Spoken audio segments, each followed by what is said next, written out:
അവധിക്കാലം ടിവിയിലും ഫോണിലും ചെലവഴിക്കാതെ സ്വയം പര്യാപ്തതയുടെ വഴികൾ തേടുന്ന രണ്ട് കൊച്ചു മിടുക്കികളുണ്ട് കോട്ടയം പുതുപ്പള്ളി. റോഡരികിൽ ഒരു കൊച്ചു ജ്യൂസ് കടയുമായി കച്ചവടം പൊടിപൊടിക്കുകയാണ് സഹോദരിമാരായ അൽഫിയയും ഐശ്വര്യയും. കാണാം അവരുടെ കടയും കച്ചവടവും. 10ാം ക്ലാസ്സുകാരി അൽഫിയയും 9ാം ക്ലാസ്സുകാരി ഐശ്വര്യയും ചേർന്ന് തുടങ്ങിയ ജ്യൂസ് കടയാണിത്. പുതുപ്പള്ളി തലപ്പാടി റോഡരികിലെ ഈ കടയിൽ പാഷൻ ഫ്രൂട്ട് ജ്യൂസും വെന്ത മുന്തിരി ജ്യൂസും കിട്ടും. രണ്ടിനും വില 40 രൂപ മാത്രം.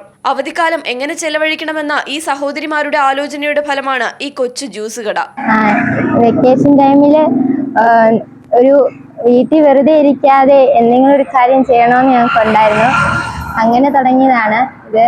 വീട്ടുകാരോട് പറഞ്ഞപ്പം അവര് ഞങ്ങൾക്കൊരു ചെറിയ ജ്യൂസ് കടയൊക്കെ ഇട്ട് വന്നു. പിന്നെ സ്കൂൾ തുറക്കുമ്പോൾ ഞങ്ങൾക്കുള്ളത് ഞങ്ങൾ തന്നെ സമ്പാദിക്കാമെന്ന് ഞങ്ങൾ തന്നെ കരുതി. കട തുടങ്ങിയിട്ട് ദിവസങ്ങൾ അധികമായിട്ടില്ലെങ്കിലും കച്ചവടം കേമമാണ്. സ്വന്തമായി 4 കാശ് സമ്പാദിക്കണമെന്ന അൽഫിയയുടെയും ഐശ്വര്യയുടെയും പദ്ധതിക്ക് വളമിട്ട് വെള്ളമൊഴിച്ച അച്ഛൻ ലാലു തന്നെയാണ് എല്ലാത്തിലും ഇവർക്ക് പ്രധാന കൈസഹായം. പിന്നെ അവധിക്കാലമല്ലേ, വെറുതെ ചുമ്മാ അങ്ങോട്ടും ഇങ്ങോട്ടും ഫോണും കണ്ടു നടക്കാതിരിക്കാൻ എന്തെങ്കിലും ഒരു സംരംഭമായിട്ടെന്ന് ഓർത്ത് പിള്ളേർക്ക് ഇട്ട് കൊടുത്താണ്. അപ്പോൾ അത് കുഴപ്പമില്ലാത്ത രീതിയിൽ പോകുന്നു.